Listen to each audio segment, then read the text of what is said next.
नमस्कार, स्वागत है आपका मध्य प्रदेश और छत्तीसगढ़ के बुलेटिन में। मैं हूं आपके साथ यशी शुक्ला। रुक करेंगे खबरों का, लेकिन उससे पहले नजर डालेंगे सुर्खियों पर।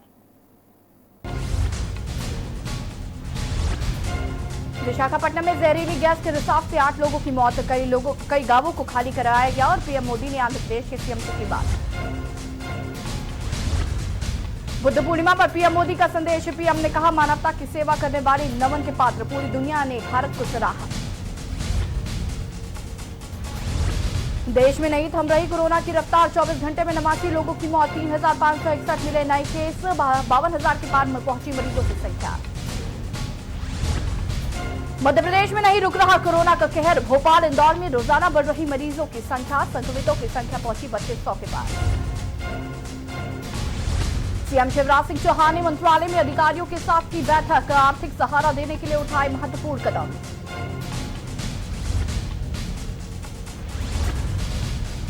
छत्तीसगढ़ में ऑनलाइन शराब बिक्री का विरोध। पूर्व सीएम रमन सिंह ने जताई नाराजगी। कहा, 40 दिन कोई तपस्या हो गई भंग।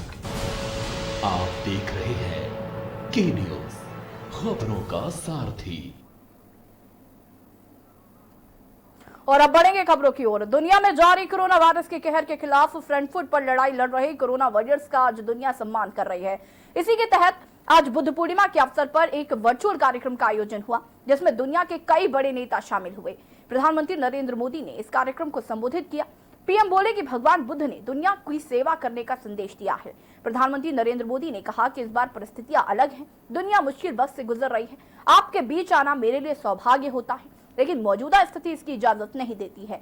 भारत आज बुद्ध के कदमों पर चलकर हर किसी की मदद कर रहा है, फिर चाहे वो देश में हो या फिर विदेश में। इस दौरान लाभ हानि को नहीं देखा जा रहा है।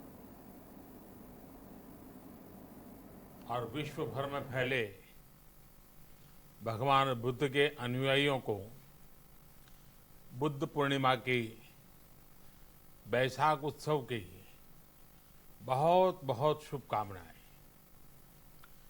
ये मेरा सौभाग्य है कि मुझे पहले भी इस पवित्र दिन पर आपसे मिलने, आप सभी से आशीर्वाद लेने का अवसर मिलता रहा है। 2015 और 2018 में दिल्ली में और साल 2017 में कोलंबो में मुझे इस कार्यक्रम से जुड़ने का, आपके बीच आने का मौका मिला था। हाँ, इस बार परिस्थितियां ही कुछ और हैं, इसलिए आमने सामने आकर के आपसे मुलाकात नहीं हो पा रही। साथियों, भगवान बुद्ध का वचन है, मनोपुब्बम गमा धम्मा, मनोसेट्टा मनोमया। यानी धम्म मन से ही होता है, मन ही प्रधान है, सारी प्रवृत्तियों का अगुवा है। इसलिए आपका और मेरा मन का जो जुड़ाव है, उसके कारण सशरीर उपस्थिति की कभी उतनी महसूस नहीं होती। बहुत समृद्ध किया है। वो अपना दीपक स्वयं बने और अपनी जीवन यात्रा में दूसरों के जीवन को भी प्रकाशित करते रहे। और इसलिए बुद्ध किसी एक परिस्थिति तक सीमित नहीं है, किसी एक प्रसंग तक सीमित नहीं है। सिद्धार्थ के जन्म, सिद्धार्थ के गौतम होने से पहले और उसके बाद इतनी शताब्दियों में समय का चक्र अनेक स्थितियों, परिस्थितियों को समेटते हुए निरंतर चल रहा है। समय बदला, स्थिति बदली, समाज की व्यवस्थाएं बदली, लेकिन भगवान बुद्ध का संदेश हमारे जीवन में निरंतर प्रवाहमान रहा है। ये सिर्फ इसलिए संभव हो पाया है क्योंकि बुद्ध सिर्फ एक नाम नहीं है, बल्कि एक पवित्र विचार भी है। प्रदेश में आर्थिक संकट से निपटने के लिए गठित समिति के अनुशंसाओं पर मुख्यमंत्री शिवराज सिंह चौहान ने मंत्रालय में अधिकारियों से चर्चा की। उन्होंने सेक्टरवार अनुशंसाओं पर की गई कार्रवाई की जानकारी लेने के बाद कहा कि कोरोना की वजह से अर्थव्यवस्था की काफी क्षति हुई है। इसे ध्यान में रखते हुए मध्य प्रदेश में कारखानों से संबंधित अनेक कानूनों में बदलाव किया गया। यह कदम इस अर्थ में क्रांतिकारी है कि इसके कारण नए निवेश को बढ़ावा मिलेगा और राज्य को वर्तमान कोरोना संकट से उबारने में प्रत्यक्ष सहयोग मिलेगा। बैठक में मुख्य सचिव इकबाल सिंह बैंस, अपर मुख्य सचिव वित्त अनुराग जैन एवं प्रमुख सचिव मनोज गोविल उपस्थित थे। राज्य सरकार जरूरतमंदों को रोजगार देने के साथ ही उद्योगों के लिए रियायती प्रावधान करने, महिलाओं को मास्क निर्माण जैसे कार्यों से जोड़ने के लिए जीवन शक्ति योजना का निर्माण कर चुकी है। ये प्रयास सतत रूप से किए जाएंगे। उद्देश्य यही है कि समाज के प्रत्येक वर्ग को आर्थिक सहारा मिले। आज समिति की बैठक में जानकारी दी गई कि कृषि क्षेत्र, एमएसएमई और बैंकिंग क्षेत्र से संबंधित अनुशंसाएं की गई हैं, जिनको स्वीकार करने के लिए भारत सरकार से आग्रह किया गया है। निरीक्षण में पारदर्शिता आएगी। कुछ भी आप सरकार से मांगो, उसके बजाय प्रधानमंत्री श्रीमान नरेंद्र मोदी जी के नेतृत्व में हमारे देश ने, देश की 130 करोड़ जनता ने कोरोना के खिलाफ जंग छेड़ी। ये प्रधानमंत्री जी का यशस्वी नेतृत्व ही था जिसकी दुनिया में सराहना हुई और जिसके कारण कोरोना को दुनिया के बाकी देशों के मुकाबले हम नियंत्रित कर पाए। कोरोना से लड़के जीतेंगे, लड़ाई चलेगी अभी, क्योंकि निश्चित तारीख कोई नहीं बता सकता। कोरोना का संकट भी है जिसने केवल मनुष्यों के शरीर को नहीं, अर्थव्यवस्था को भी गहरी चोट दी है। लॉकडाउन के कारण कई इंडस्ट्री बंद हुई और हम जानते हैं कि औद्योगिक दृष्टि से, आर्थिक दृष्टि से एक तरफ सरकार का खजाना खाली है तो दूसरी तरफ औद्योगिक इकाइयां भी संकट में हैं। जनता की परेशानियां दूर करने के लिए हम असंभव कदम उठा रहे हैं। अभी चुनौती और संकट तो है, लेकिन हम इस चुनौती और संकट को अवसर के रूप में परिवर्तित करना चाहते हैं। इससे लड़के जीतेंगे और नया प्रदेश गढ़ देंगे। प्रदेश में कोरोना के बढ़ते प्रभाव को खत्म करने के लिए राज्य सरकार के द्वारा कई ऐतिहासिक कदम उठाए जा रहे हैं। वहीं मध्य प्रदेश के गृह मंत्री नरोत्तम मिश्रा ने कहा कि प्लाज्मा थेरेपी कोरोना मरीज के लिए संजीवनी बूटी की तरह है। आपको बता दें कि प्लाज्मा थेरेपी के द्वारा इंदौर में भी कोरोना का इलाज किया जा रहा है। साथ ही इंदौर में कोरोना के 2 और भोपाल में 1 मरीज स्वस्थ हुआ है। टेलीफोन पे भी ऐड देखा होगा ना कि आपको बताना है लोगों को कि चिंता बीमारी की करना है, बीमार की करना है, बीमारी की नहीं करना है। आपके ऊपर पहला प्रयोग था ये प्लाज्मा थेरेपी का। आपको अच्छा महसूस हो रहा है ना, आप स्वस्थ हैं? जी बिल्कुल सर, बिल्कुल। अब लोगों को प्रेरित भी करना है, आपको समाज को प्रेरित करना है। देश की जिम्मेदारी है आप पे, प्रदेश की जिम्मेदारी है ना बिटिया। बिटिया सुन रही है मेरी बात को? मेरी आवाज आ रही है बिटिया? मैं नरोत्तम मिश्रा बोल रहा हूँ, स्वास्थ्य मंत्री। डिंडौरी और आसपास के ग्रामीण क्षेत्र के मजदूर काम की तलाश में गुजरात के सूरत के कपड़ा और धागा फैक्ट्री में काम कर रहे हैं। 63 मजदूर डिंडौरी पहुंचे और गुजरात से आए मजदूरों ने अपनी व्यवस्था बताते हुए कहा कि जिस फैक्ट्री में काम करते थे वहां के मालिक द्वारा दुर्व्यवहार कर उनके रहने खाने की सुविधा बंद कर दी गई थी। इस वजह से उनको मजबूरी में अपने घर लौटना पड़ा। गुजरात सरकार से भी मदद मांगी पर कोई मदद नहीं मिली। फिलहाल सभी मजदूरों को क्वारंटाइन के लिए भेज दिया गया है।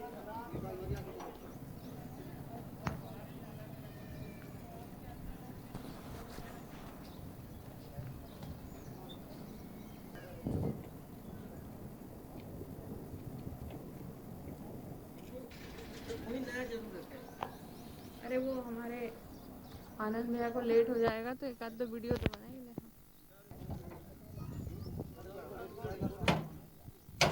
देश में कोरोना महामारी के चलते भिंड में एक दूल्हे ने लॉकडाउन का पालन करते हुए सोशल डिस्टेंसिंग का भी पूरी तरह से ख्याल रखा।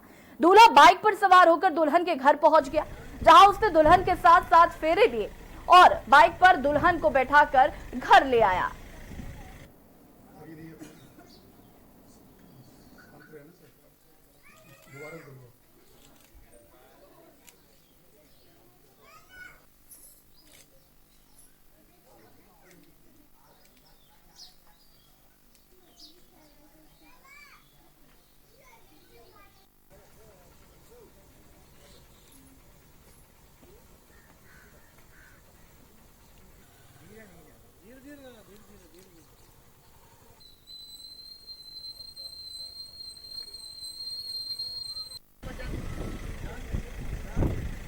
के साथ शादी हुई बहुत अच्छा ये तरीका है, क्योंकि खर्च पानी सब बचता है इसमें तो, और कोई बात की परेशानी नहीं होती है। आपको ऐसा नहीं लगा कि मास्क लगा के जा रहे हैं, कोई शर्म वगैरह लगेगी?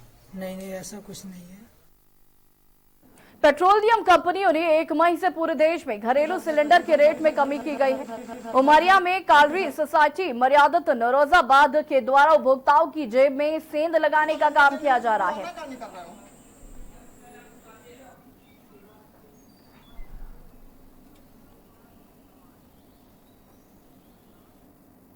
और मध्य प्रदेश के मुख्यमंत्री सीएम शिवराज सिंह चौहान क्या कुछ कह रहे हैं, आपको सुनाते हैं।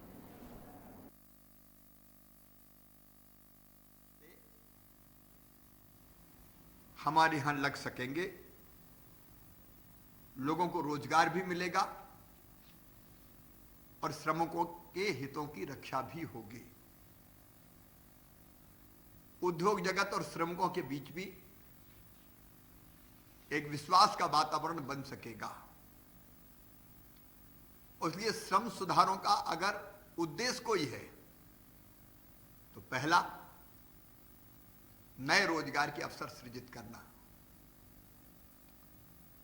नौजवानों को, मजदूरों को रोजगार ही आज की महती आवश्यकता है। प्रदेश में औद्योगिक वातावरण को, औद्योगिक गतिविधियों को प्रोत्साहित करना, नए निवेश को मध्य प्रदेश में आमंत्रित करना, हमारे मजदूरों के, श्रमिकों के हितों की रक्षा करना, लेबर लॉज में कई बार शासकीय प्रक्रियाओं के कारण पारदर्शिता नहीं थी, कई तरह की कठिनाइयों का सामना करना पड़ता था, तो शासकीय प्रक्रियाओं में पारदर्शिता लाना, कोविड महामारी से प्रभावित उद्योगों एवं व्यवसायों को, व्यापार को पुनः पटरी पर लेकर आना, आर्थिक क्षेत्र की चुनौतियों को अवसर के रूप में परिवर्तित करना। और इसलिए मध्य प्रदेश देश में पहला राज्य बना है क्रांतिकारी श्रम सुधारों के क्षेत्र में। अब पंजीयन या लाइसेंस उद्योग के लिए, निवेश के लिए, दुकानों के लिए, ठेकेदारों के लिए, बीड़ी निर्माताओं के लिए केवल 1 दिन में किया जाएगा। पहले विभिन्न लेबर लॉज के अंतर्गत पंजीयन मतलब रजिस्ट्रेशन 30 दिन में जारी किया जाता था। अब इस अवधि को घटाकर केवल 1 दिन कर दिया गया है, ताकि निवेशकों को, व्यवसायियों को अनावश्यक चक्कर ना लगाना पड़े। और इसके कारण कारखाने, दुकानें, कॉन्ट्रैक्टर, मोटर परिवहन कर्मकार, मध्य प्रदेश भवन तथा अन्य सन्निर्माण कर्मकार अधिनियम के अंतर्गत आने वाली निर्माण एजेंसियों का पंजीयन या लाइसेंस जारी करने की कार्यवाही केवल 1 दिन में ही हो सकेगी। और इस संबंध में हमने public service delivery guarantee act के अंतर्गत संशोधन की अधिसूचना जारी कर दी है। अगर संबंधित अधिकारी 1 दिन में पंजीयन नहीं करेगा तो उसको जुर्माना भरना पड़ेगा, और वो जुर्माना हर्जाने के रूप में जिसका पंजीयन होगा उसको देना पड़ेगा। कारखाना लाइसेंस नवीनीकरण, फैक्ट्री लाइसेंस रिन्यूअल अब 1 साल के बजाय 10 साल में कराए जाने का प्रावधान किया है। हर साल रिन्यूअल की जरूरत क्या है? 1 साल के बाद फिर चक्कर लगाओ। इससे हमने मुक्त कर दिया है। अब एक बार रिन्यूअल करा लिया तो 10 साल तक फिर रिन्यूअल कराने की जरूरत नहीं होगी। ठेका श्रम अधिनियम, कॉन्ट्रैक्ट लेबर एक्ट के अंतर्गत कैलेंडर वर्ष के स्थान पर अब संपूर्ण ठेका अवधि के लिए लाइसेंस जारी किया जाएगा। नहीं बार बार लाइसेंस के लिए जाइए और परेशान होइए, इससे मुक्त कर दिया गया है। नए कारखानों का रजिस्ट्रेशन, पंजीयन या लाइसेंस जारी करने की व्यवस्था ऑनलाइन होगी। आपको जाने की जरूरत नहीं है, आपको ऑनलाइन लाइसेंस या पंजीयन जारी कर दिया जाएगा।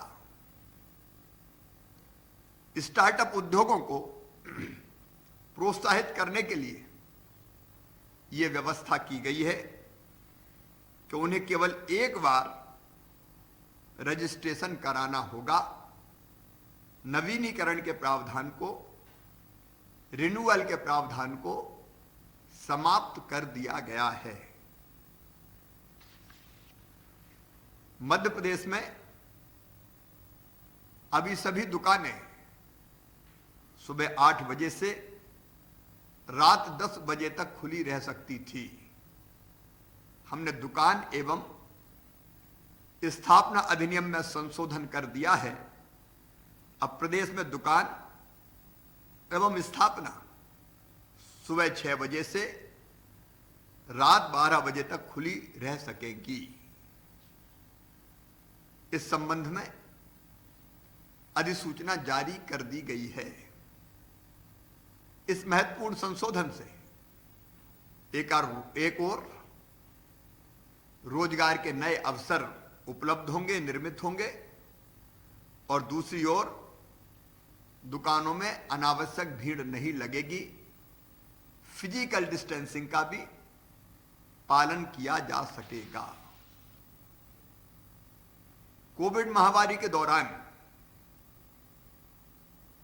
कारखानों में कार्य करने की पालियों की अवधि 8 घंटे से बढ़ाकर 12 घंटे कर दी गई है, बशर्ते श्रमिक काम करना चाहे।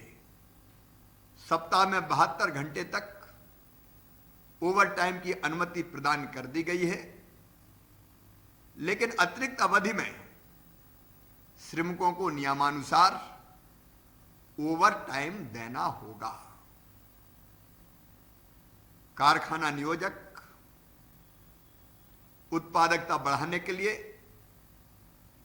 अपनी सुविधानुसार शिफ्टों में भी परिवर्तन कर सकेंगे। इस संबंध में फैक्ट्री एक्ट के अंतर्गत अधिसूचना जारी कर दी गई है। कारखानों में कार्य की प्रक्रिया को सरल बनाने के लिए श्रम कानूनों के अंतर्गत 61 रजिस्टर 61 रजिस्टर रखने और 13 मतलब 13 रिटर्न दाखिल करने का प्रावधान था। मैं तो सोचता था कि 61 रजिस्टर रखने का औचित्य क्या है।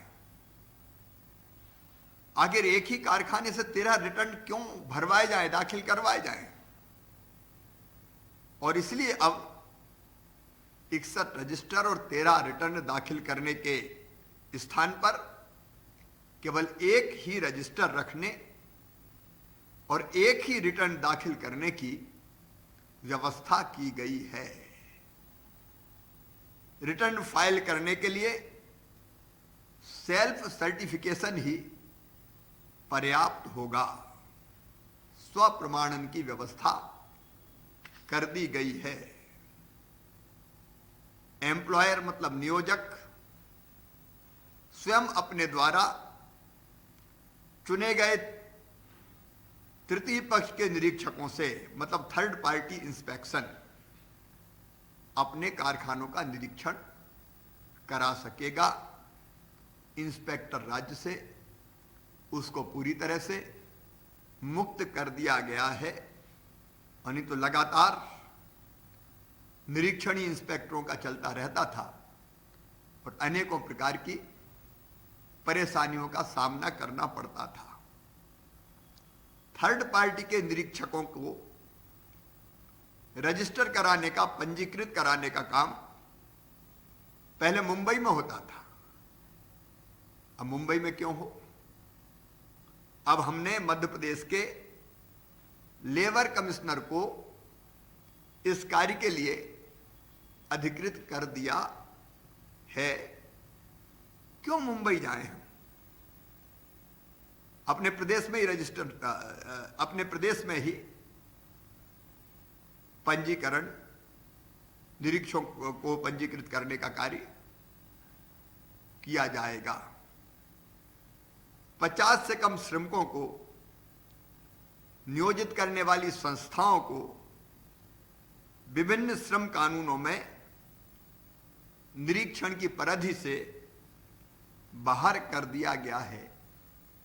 कुटीर उद्योग, छोटे मोटे उद्योग वो निरीक्षण से ही परेशान रहते थे और इसलिए जो छोटे उद्योग हैं उनमें निरीक्षण नहीं होगा। अब उनमें निरीक्षण केवल लेबर कमिश्नर की अनुमति या वहां से कोई शिकायत प्राप्त होती है तो प्राप्त शिकायत के आधार पर ही हो सकेगा। रोज रोज इंस्पेक्टर निरीक्षण करने नहीं जाएंगे। मध्य प्रदेश औद्योगिक संबंध अधिनियम के प्रावधानों को आगामी आदेश तक शिथिल कर दिया गया है। अब कारखाने में ट्रेड यूनियन तथा कारखाना प्रबंधक अपनी सुविधा अनुसार विवादों का निराकरण कर सकेंगे। उन्हें विवादों के निराकरण के लिए लेबर कोर्ट नहीं जाना पड़ेगा। पूर्व से प्रचलित उद्योगों के लिए औद्योगिक विवाद अधिनियम अंतर्गत दंड की विभिन्न धाराओं में कंपाउंडिंग का प्रावधान किया जा रहा है, जिससे अनेक विवादों का निराकरण बिना न्यायालय जाए ही किया जा सके। इस संबंध में प्रस्ताव भारत सरकार को भेजा जा रहा है। प्रदेश में जो नए उद्योग आने वाले हैं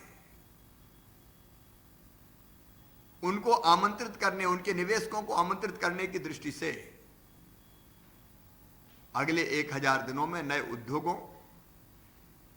और निवेशकों को आमंत्रित करने की दृष्टि से औद्योगिक विवाद अधिनियम की धारा 25 को छोड़कर जो श्रमिकों की सुरक्षा जैसे महत्वपूर्ण चीजों से संबंधित है, शेष सभी प्रावधानों को शिथिल कर दिया गया है तनख्वाह ठीक से मिले ये सुनिश्चित करते हुए अब उद्योग मालिक अपनी सुविधानुसार श्रमिकों का चयन कर सकेंगे। ऐसे उद्योग जहां 100 से कम श्रमिक कार्य करते हैं वहां मध्य प्रदेश औद्योगिक नियोजन अधिनियम के प्रावधानों से छूट दे दी गई है। अब हमारे अधिकांश एमएसएमई उद्योग अपनी आवश्यकता के अनुसार श्रमिक रख सकेंगे ताकि उनकी उत्पादकता में वृद्धि हो सके।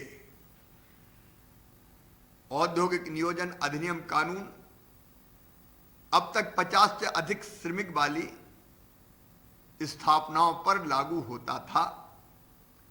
अब इसे बढ़ाकर 100 से अधिक श्रमिक वाली स्थापनाओं पर लागू कर दिया गया है। इससे छोटे उद्योगों को सीएम शिवराज सिंह चौहान को सुन रहे थे हम। उन्होंने बताया कि जो दुकानें खुल रही थी 8 से 10, अब वो 6 से 12 खुलेंगी ताकि अनावश्यक भीड़ इकट्ठा ना हो और सोशल डिस्टेंसिंग का भी पालन हो सके। साथ ही उन्होंने बताया कि जो नए कारखाने हैं उनका रजिस्ट्रेशन ऑनलाइन हो पाएगा और आपको दफ्तर जाने की जरूरत नहीं है, आप ऑनलाइन ही रजिस्ट्रेशन करा सकते हैं। और जो दुकानें हर साल रिन्यूअल होती थी या जो कारखाने हर साल उनको रिन्यूअल कराना पड़ता था, अब उसका एक कॉन्ट्रैक्ट 10 साल का बन जाएगा। आपको दुकानें 1 साल में रिन्यूअल नहीं करानी पड़ेंगी। और इसी के साथ दीजिए मुझे इजाजत। देखते रहिए के न्यूज़ इंडिया। नमस्कार।